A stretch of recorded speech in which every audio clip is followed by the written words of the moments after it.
next guest is one of my old friends from Pittsburgh. He's also a former soccer teammate. You didn't know that I allegedly played soccer in college, okay, at a struggling program that was just looking for players. But John Krysinsky actually was in the same boat. He wound up coaching a team for a period of time. Now he is a soccer writer.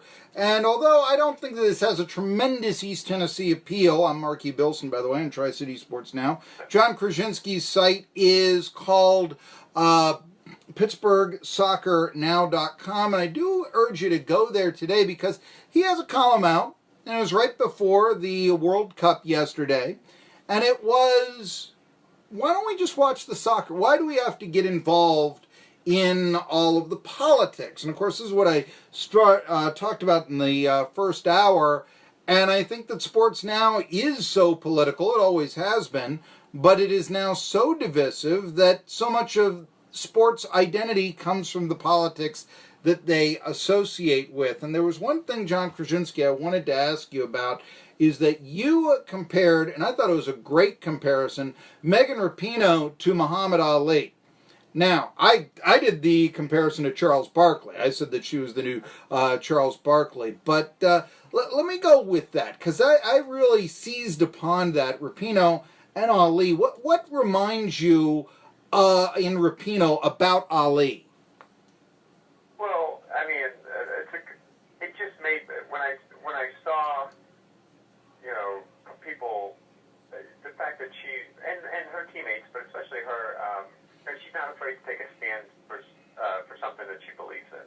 I mean, that was my primary purpose of kind of comparing her to Ali. And Ali, obviously, was, paid somewhat the ultimate price. I mean, he, and then of course, the other part of that is that, Ali ultimately became, not everybody, even in his, later years, but he did ultimately become an American hero, to many. And so I think there are people who look at Megan Rapinoe, whether you agree or disagree, your politics, whatever, really look up to her as a hero or someone who, a lot of young girls, a lot of young women, certainly, for sure. And even a lot of people, and then you get into the whole political discussions, and, there's some people who appreciate what she stands for.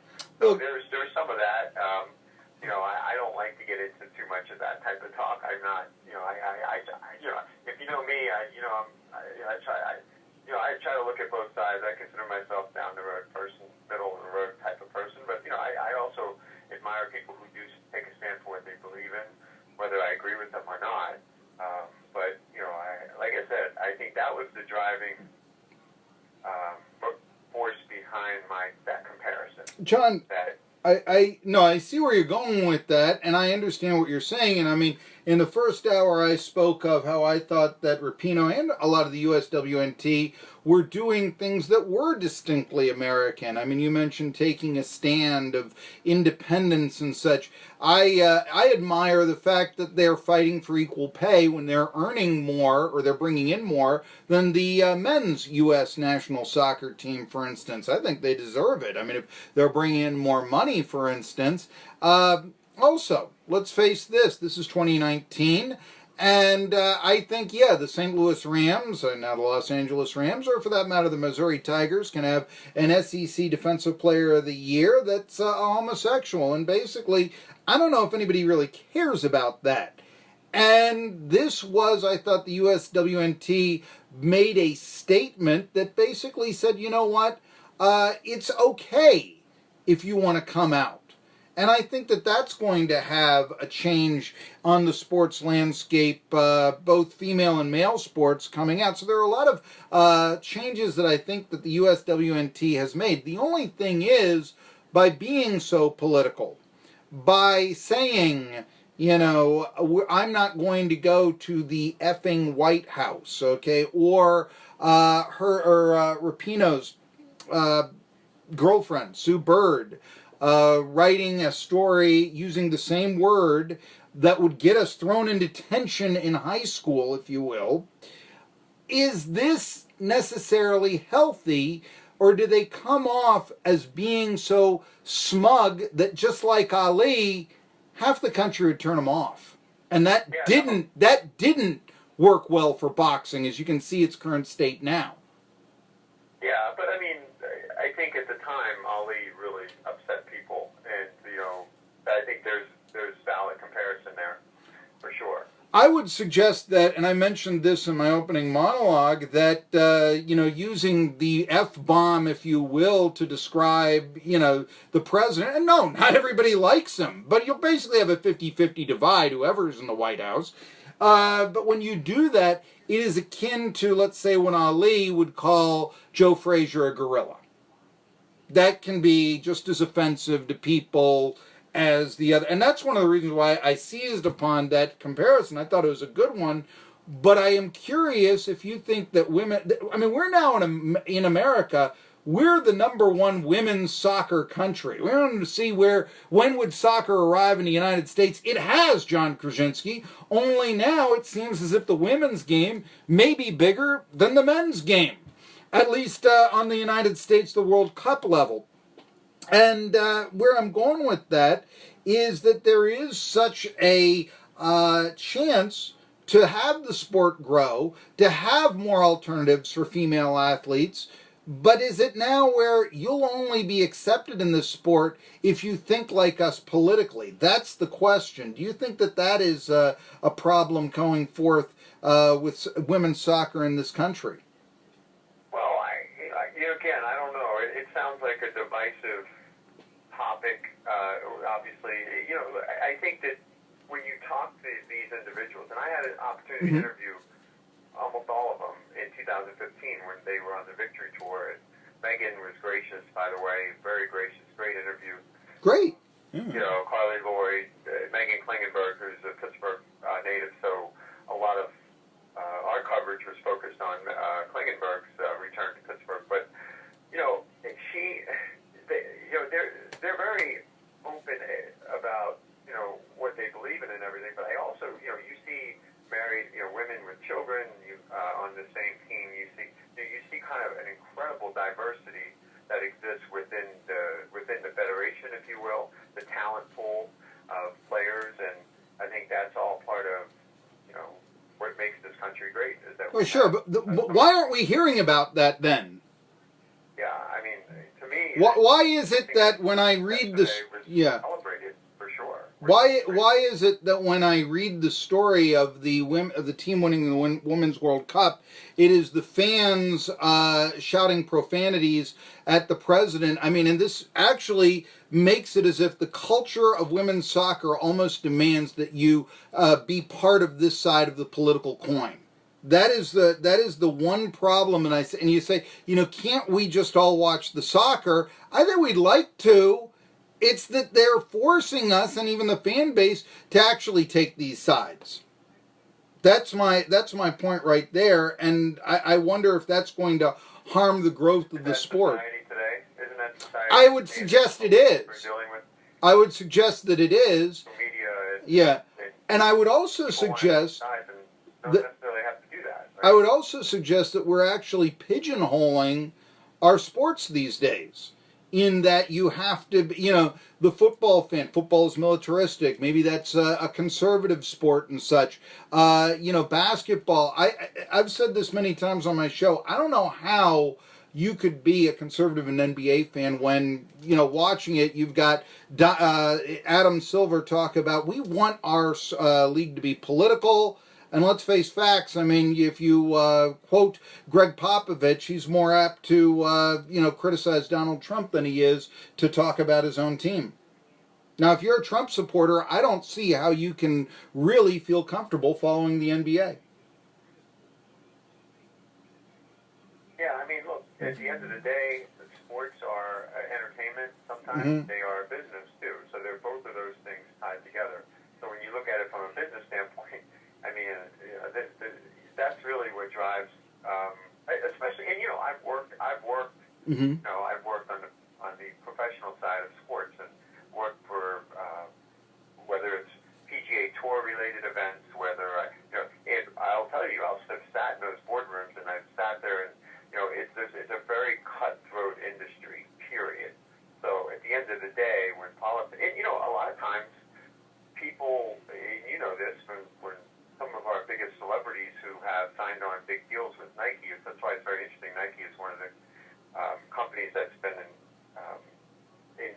this conversation Sure. that they have supported the members of the United States women's soccer team, that, it's such a cutthroat industry that athletes have been advised not to speak out as much, so when an athlete does speak out, I think they are really doing it in a way that could cost them money. And it's interesting is that the women in this situation, and there were chants at the stadium last night, yesterday in Lyon, along the lines of pay them more, or they get them paid or something. Yeah, and I would agree with that. I mean, certainly. But I do suggest that there has been that, along with, like I said, some behavior that would get you thrown in detention if you did it in high school.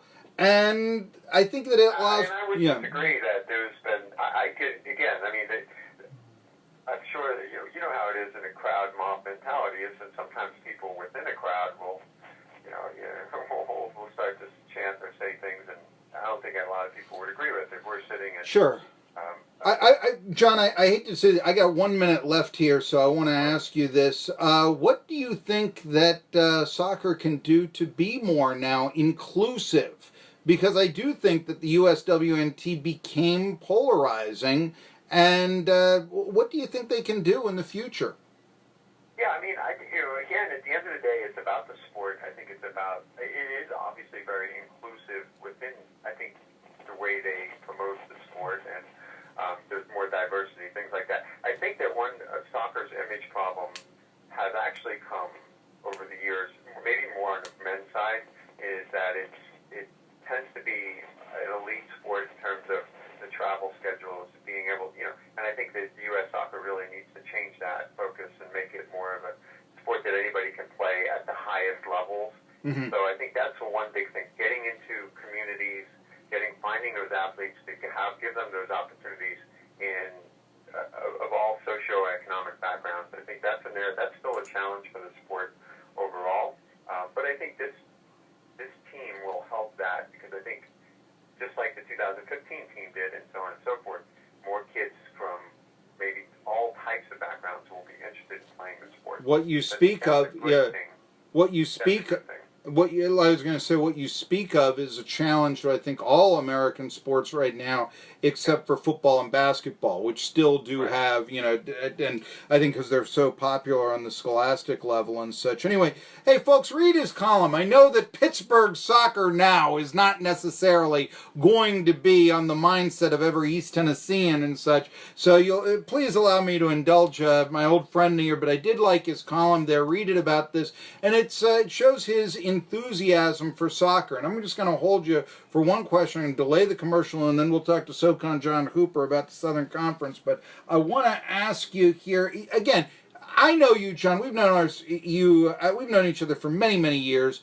And I mean, you grew up, watching the Yankees. You have that great story about, you're still angry at your late father for not taking you to the game on July 4th, 1983 for Righetti's no-hitter. Your grandfather would take you to those off-season luncheons with the New York Giants, and, you'd see Frank Gifford there, or maybe Bill Parcells or something like that in that era of the Big Blue Wrecking Crew. What was it about soccer, I mean, that really caught your interest kind of at a late age for influences in your 20s? Yeah, great question. It's just something that as an adult, more than anything else, I got more involved in the game and kind of fell in love with it as I've gotten older. It's a beautiful game, and when it's played at a high level, it's amazing to watch, and I've enjoyed it. I've enjoyed what it has brought to my life. Is it's met so many incredible people from all over the world. I have recruited players from Brazil. I have recruited players from Europe, and so those opportunities to be able to be part of a sport that's just it just has been able to meet so many amazing people, and the culture of it I think is fascinating. It's different than maybe a lot of what we see here in the United States, and just seeing how being part of something that's in many cases is growing or is new, is on the cutting edge. I mean, I think what's driven me to be involved with it at this level now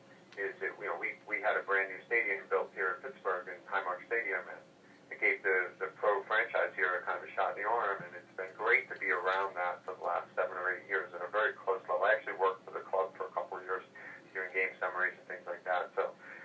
it's been fun. I love all sports. I love anything that's competitive, and I like the entertaining aspects of sports. And so it's something that I wanted to do, get more involved with in terms of using my journalism background as well as my soccer coaching background and my involvement in the game. So it's been great. I've enjoyed it. I don't.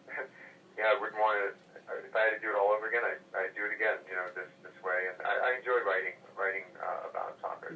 And like I said, read the column. I mean, John Krysinsky, go USWNT on a Google search, it'll come up. Or you can look at it, again, an old friend. But I will link you to the area this way. Years ago, actually in the 90s, when you were the coach at Point Park, you may remember I was once telling you about the field goal kicker that Unicoi County had at from Brazil, and he was a soccer player. And I said, this would be the sort of person that would fit in very well on an American NAI soccer team, and all this. And unfortunately, it didn't last, I think, 3 years at Point Park. So by the time your coaching career ended there, Stav was still in high school, so it didn't quite work out.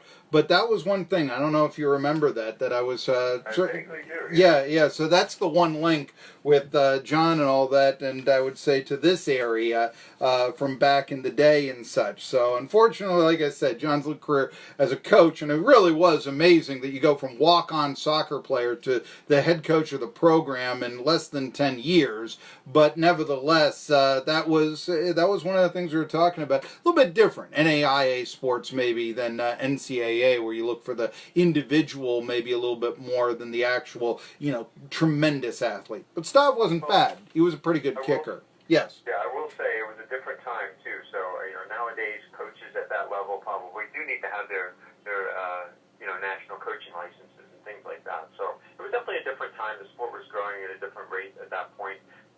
Players like us could be used to help. Yeah, it was. We need a team here, Billson. We know that you have no athletic ability, but get on the pitch. That was the thing. Nowadays, yeah. Most kids that are playing almost at every collegiate level have played the game since they were very, very young. So that's really a testament to the growth of the sport. I do have to go. John Krysinsky, check him out. Again, old friend, PittsburghSoccerNow.com. You'll read his column there on the USWNT. And I did like that, comparing Megan Rapinoe to Muhammad Ali. But is that good for the long term? Really wasn't for boxing.